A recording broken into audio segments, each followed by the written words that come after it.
Podcasts have gained in popularity so much within the last 5 to 10 years, and with that brings more eyes, and not all from good people. Podcasts like Kill Tony pull random comedians out of a bucket with over 200 signups each week. Would you be surprised if they pulled a murderer out of the bucket?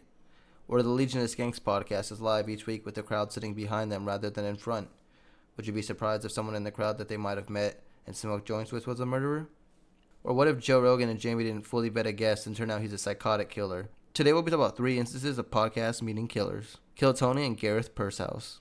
On Kill Tony episode 431, shot on January 20th, 2020, Tony Hinchcliffe reaches into the bucket for the next comedian and he pulled Gareth. He didn't use his last name.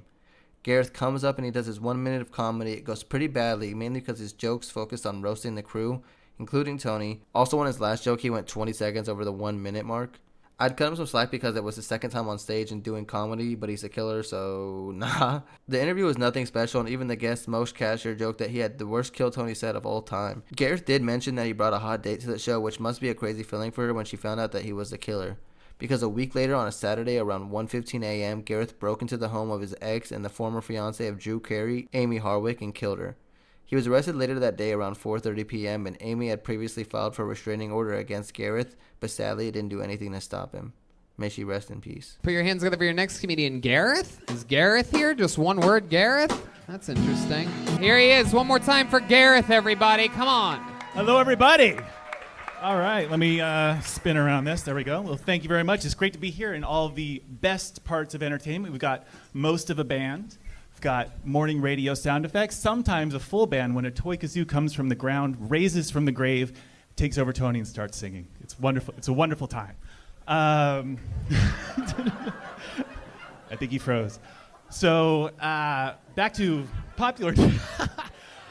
So over the summer, Trump yanked all the troops out of Syria, right? And then ISIS got loose. They're knocking on doors, running away, or something like that. I don't know really how it works. And I thought he should have asked Tony that it's a bad idea because he has broke the bank relying on the pull-out method. Quickest coming comedian in comedy.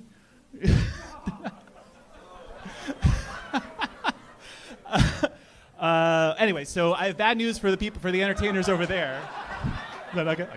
I have bad news for the entertainers over there. The best day of your career is going to be the days after you die, when paintings skyrocket in price. Can I continue? Can I? It's close. Go ahead, okay. Gareth. Go ahead. The paintings skyrocket in price. Redbox starts holding some movie from 1962. But what about the porn talent? What happens with them? Is it just Red Band at home singing, "She was so underappreciated in her time"? All right. There you go, Gareth. You did it. Doing the age-old broken method of trying to roast the people that the audience is here to see. That's good. How do you feel, Gareth? Shaky? Yeah. Is this your first time on a stage? On a real stage, yeah. Yeah. What other kind of stage have you Like been when on? there's 5 comedians. I wish it was stage 4. Gareth. So you tried to do jokes about us, and that never It wasn't really my original worked. plan. I was just writing normal jokes, and then Right. it kept twisting easily into just stupid roasts, and I figured you guys are roast people, so I thought I'd try it out. How did it go? I don't know. Doesn't sound like good. No, it doesn't, Gareth. No, it doesn't. So you just started stand-up comedy? I've been writing a lot for about 2 or 3 years, but I've barely ever tried to get on actual stage. When you say barely ever, what do you mean? You've done a couple open mics, or this just is your first? or it's like a couple comedians that try themselves like a year ago, but other than that, nothing. How come? Because it went Busy, like that? Yeah. No. I'd say a mix of the good and bad on the other ones, but Right. What are your hobbies? What are things about you in your real things life? I like to build stuff. Like I'm a work with my hands kind of guy, or projects. Always trying to think of like a cool invention, that kind of thing. Or traveling. That's what? What have you come up with? What are some of your inventions? Nothing successful right now. I'm trying to figure out how to have the worst Kill Tony set ever. If you build it. I miss the horse of truth has arrived. Why are you a one-name comedian? Oh, my last name's long, so I just didn't bother. What? Okay. My last name's Pursehouse. It's too long to write. What is it? Pursehouse. Pursehouse?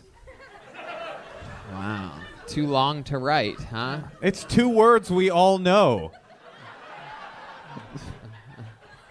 Wow. It sounds like a drag club. The drag club. Hearse house. So that's interesting. You have a girlfriend? No, but I'm here with a way too hot date. Oh, wow. Don't tell Not her. anymore. She's gone. She's gone, Gareth. She's fucking she's Mohammed gone. in the back of the room Wait. right now. We can all see her. No, she's gone. She's fucking Indian Brad Pitt. All she heard was Brad Pitt. She's wasted right now. She's just taking it. That's fun. Gareth, so how do you get a chick that's way too hot for you? How does that work out? Luck. Luck? Yeah. Do you just have you only have your height on your dating profile? Yeah, that's it. Just Because everything else it starts to drop off fast. I mean, you're handsome. Yeah, Thanks. he's a Yeah. good-looking guy. It's helpful. Yeah, in a retarded team leader at Target kind of way.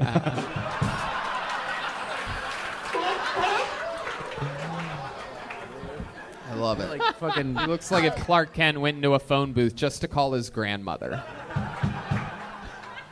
I have Superman for Halloween a couple of times. Duh. And that's exactly what I get every time. Like, no shit. Oh, idiot. shut up.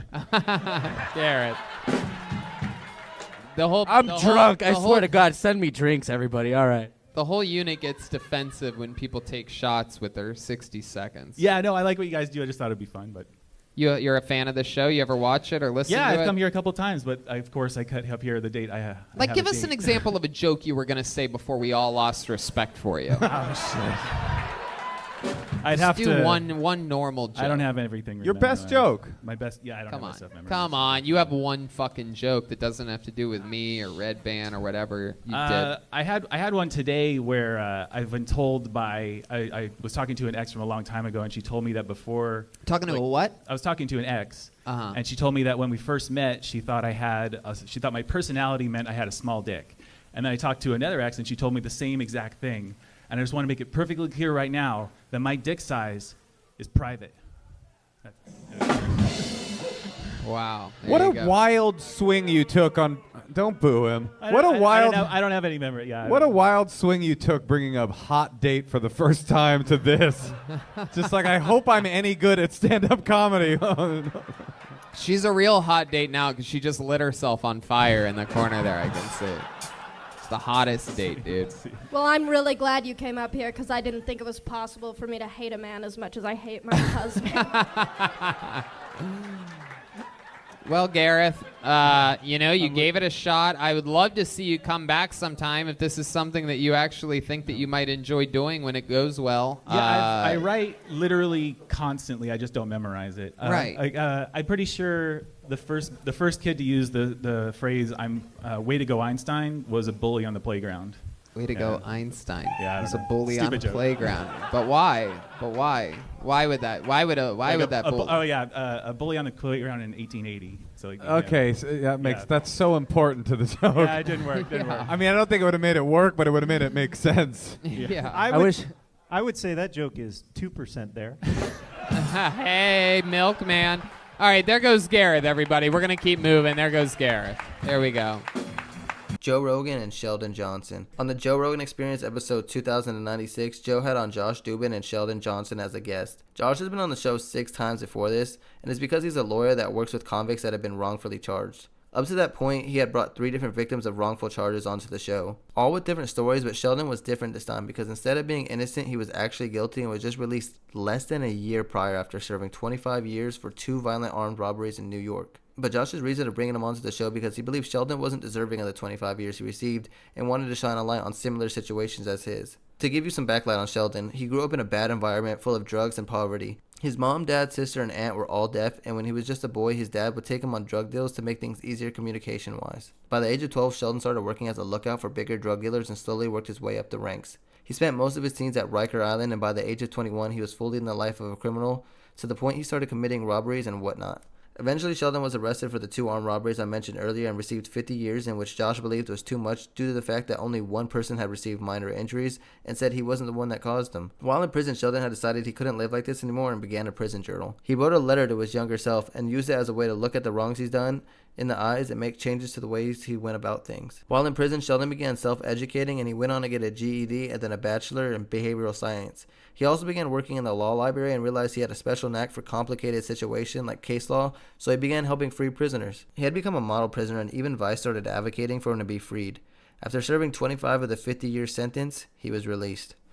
1 year later, he was on Joe Rogan talking about how he wouldn't ever be back in prison, talked about his past as much as he could and how others can change themselves. 38 days later, he was arrested after a torso of a man was found in the Bronx. The man turned out to be Colin Small, Sheldon's lifelong childhood friend, who he had also spent 10 years in prison with. After Johnson was released, Colin had begun helping Sheldon to get back on his feet, but somewhere along the 2 months he was free, their relationship had turned sour. On March 6, 2024, the police received a call from a neighbor of Colin stating that she heard 2 gunshots and then 2 more and saw men coming and going from the building multiple times through the night. According to an investigation, Johnson shot 44-year-old Colin Small multiple times in the head around 1 a.m. on March 5th, killing him. Officers discovered Small's dismembered torso and feet stashed in a freezer and blue bin during a wellness check later the same day. Security camera footage from inside the building showed Johnson allegedly going in and out of the apartment carrying garbage bags and cleaning supplies while also wearing a wig, sunglasses, and a mask and different clothing. I can't really find much else about him and his case online other than when they brought him into court, he was yelling "I'm innocent" to the news and reporters who were there. But on the Joe Rogan Experience episode number 2228, Joe had Josh Dubin back on, and of course it was mainly to talk about the Sheldon episode and what happened there. Josh offers somewhat of an apology, but more so tries to dodge responsibility,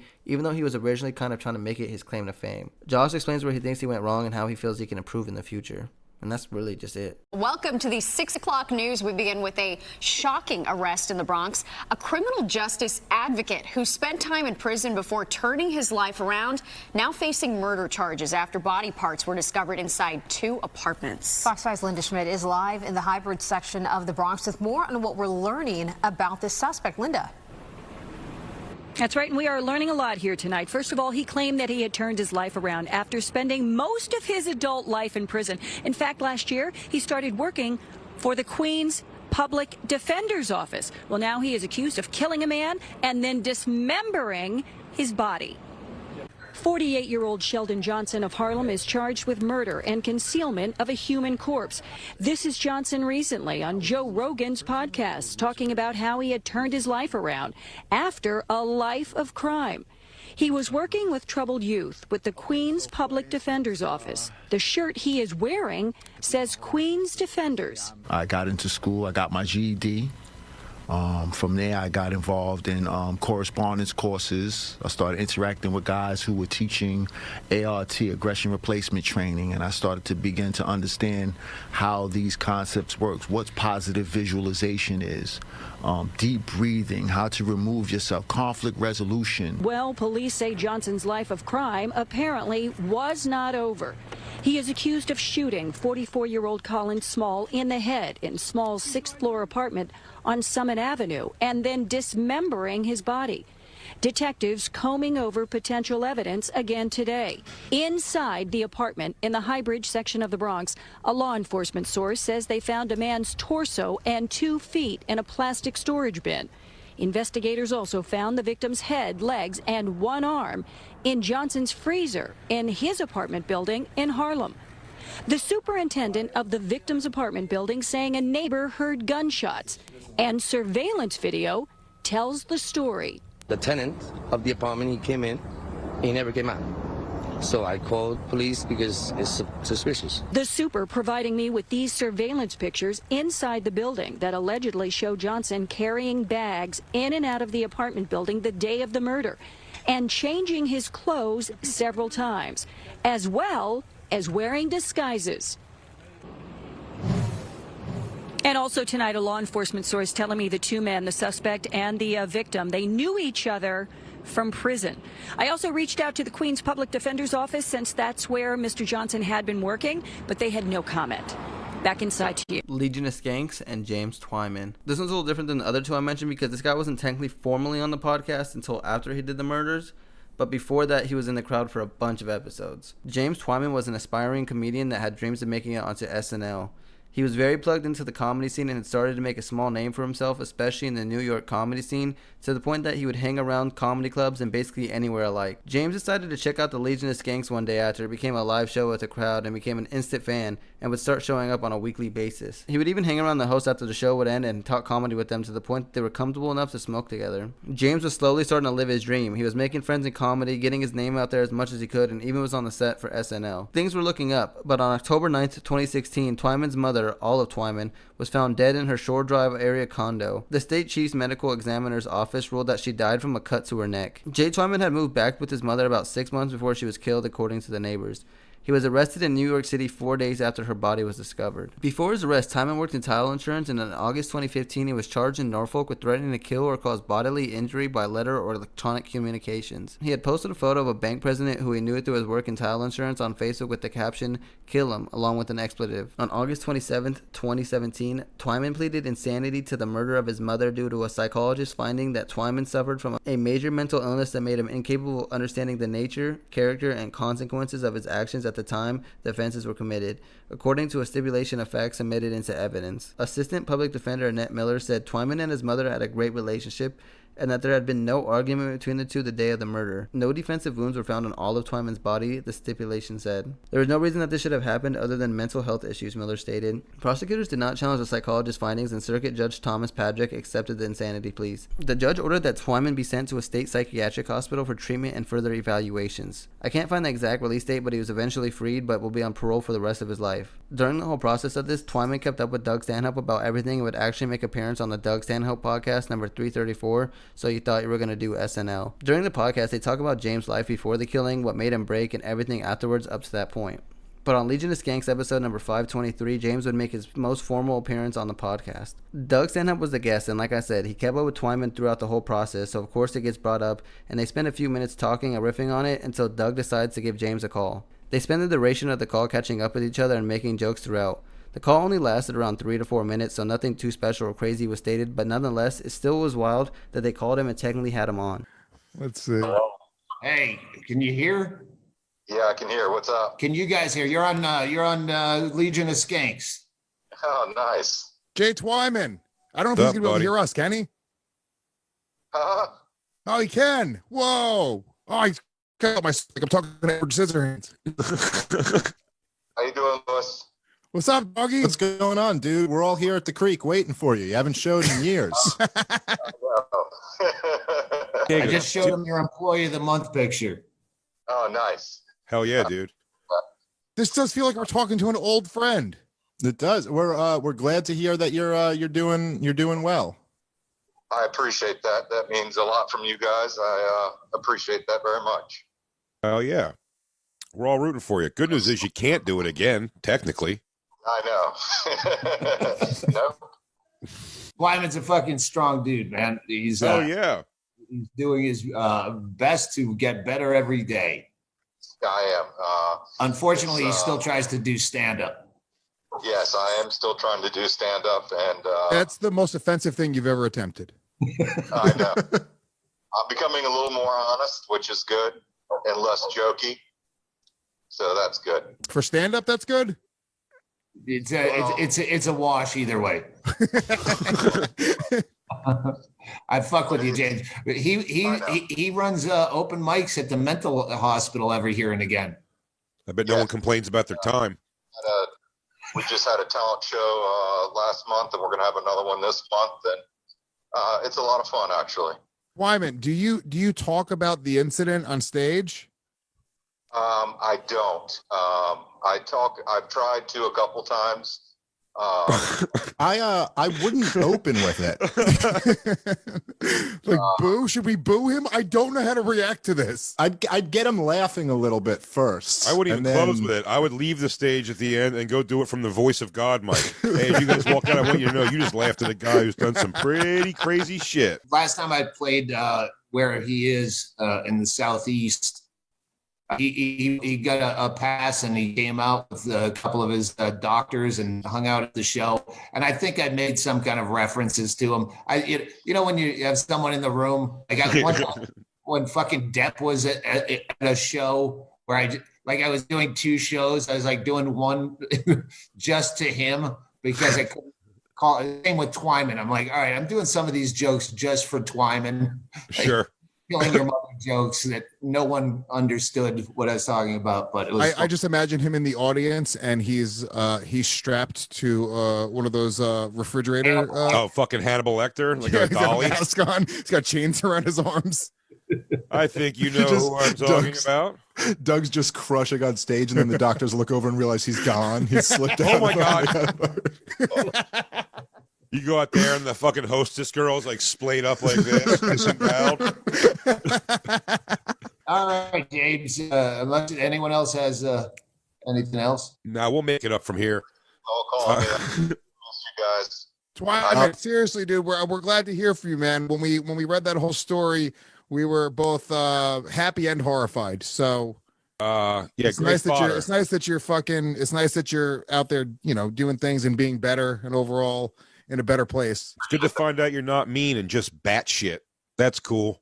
That does make me much happier. We had some good convos at the Creek in the Cave. We're cool. The point is we're cool, right? I just want to make sure we're cool. Just remember, like, Dave's the one who kind of gave you shit. Huh? What? No, dude, no. That's not. I always supported you. Dude, he could get out. Dave's the only one on this show who loves his mother. That's a fact. Yeah. Oh, Dave gave you a picture. I am the weak link. Go ahead, Twimman. I will say that you all are a wonderful crew. I can't explain to you or articulate to you all the moments that we had at the podcast in the Creek in the Cave that bring back fond memories for me. So I appreciate you guys more than you know. Well, dude, I think I speak for all three of us when I say, phew.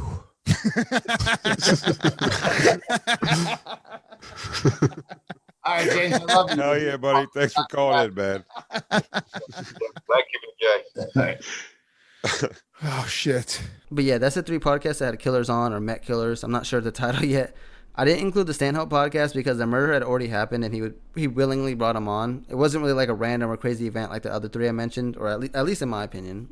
But crazy enough, while I was making this video, Louis J. Gomez and Big J. Okerson appeared on the Joe Rogan Experience number 2339 and actually brought up James Twimman and this actual exact thing I just talked about, crazily enough, while I'm editing this. So, yeah, figured I'd mention that. And if you enjoyed the video, make sure you leave a like, comment, and subscribe. That's been your boy Earl, a.k.a. Devin, a.k.a. Earl. Peace.